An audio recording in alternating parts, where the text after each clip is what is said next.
So thank you for asking. And I'll start by saying that it seems like 200 girls from the United States is a big group, but I want to mention that since the war with Iran ended, we've seen thousands of Jews from all around the world who are visiting Israel and are taking part in our initiative of significant volunteering in Israel. So the whole idea started when the current CEO of the Jewish Agency, Mr. Yehuda Seton, decided a few months ago, actually, I think it was at the beginning of the war, that one of the roles and the goals of the Jewish Agency is to allow every Jewish person around the world to come to Israel and just be part of the reconstruction and reestablishment of the state of Israel, like maybe their grandparents did 77 years ago.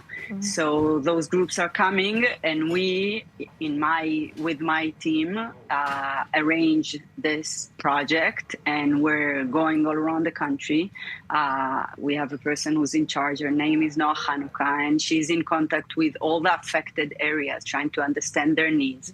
And then she's reaching out to all the companies that are bringing educational tours to Israel, and we're just doing the matching. And the reactions are amazing. I was out there on Sunday in Rishon Lezion and seeing those families crying out of joy and being so grateful and saying that those Jews from the diaspora are here in the place where the country is not. Because let's admit, it's not the task of those girls from New York to clean the debris, right? This is something that the state should have done for them, so they can take out their belongings, because these houses are going to be destroyed, right? So they could not just evacuate the things because everything was full of broken glasses and broken whatever. So the idea is that the Jews from around the world are not only supporting by, their support and prayers and sending money to huge campaigns, they're also coming here and they want to, hands-on. And they left messages and they planted some flowers because they wanted to make the place more colorful.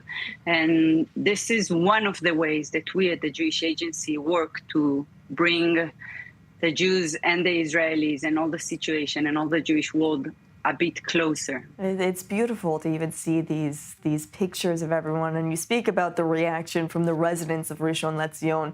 What about the reaction from the volunteers? This is so meaningful to both the residents in Israel and to the volunteers. Who do you think gets the most from this experience? I think that's the best part, that everyone gets the most, because, those girls were feeling like they're really being significant. And they were talking to me while crying, saying, I've been praying for these people for 2 years already, and now I'm here and I can actually reach out to them. And they hugged them and they sang songs for them and they did some prayers together. And it was beautiful to see, they reached out to the group director later on, and they said, the girls, 17 years old, okay? They told them that they want to come back and help if those families need more help. And these are all the reactions that we get all the time. We bring groups to meet other parts of the society in the Western Negev, what we call Otef Aza, or in the north, or around the country where those missiles from Iran hit. And all they want is just to stay over there, because they feel that this is the real significance of Arvut Adadit, mutual responsibility, being Am Echad. And I believe that by the Jewish Agency, allowing them and making those proposals to do it in a significant way, they're not coming like saying these are poor people and you're the rich from the US or from France, or it doesn't matter where from, and you're helping. There's a real dialogue and there's a real connection that usually stays for longer.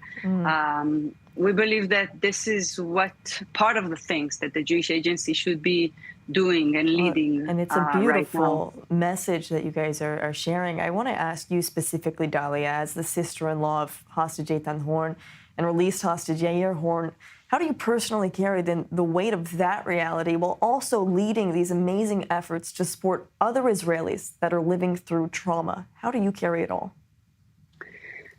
So I wanna share that those girls, once they understood, because I walk for 2 years, I've been walking around with these kind of t-shirts carrying Eitan's face. Now I have only Eitan on my shirt. I used to have Eitan and Yair, but Yair was released in February.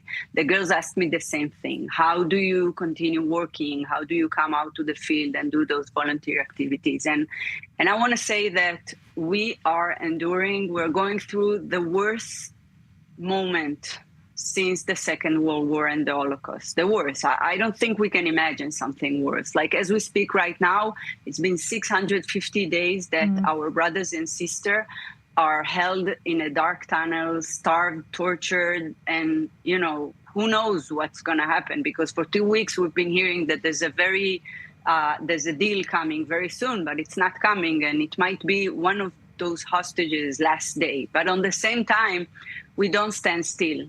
You know, we do everything we can. I've been advocating for the release of the hostages all around the world, here in Israel, in Washington, D.C., everywhere I can. But on the same time, we take agency and we do things to help and change the reality, because this is what it's all about. Bringing back the hostages is changing a reality that right now, Jewish life, or the life, you know, the value of life, is not a top priority. We need to change that reality. We need to fix so many things. And here we are, taking agency and doing everything we can. All of the spirit of Israel Chai, Dalia Kushner. It's amazing to hear you and what the Jewish Agency is doing. Thank you so much for sharing it with us today on I-24 News. Thank you, and I want to invite all those big groups and companies and organizations to come and volunteer throughout the Jewish Agency. It would be amazing.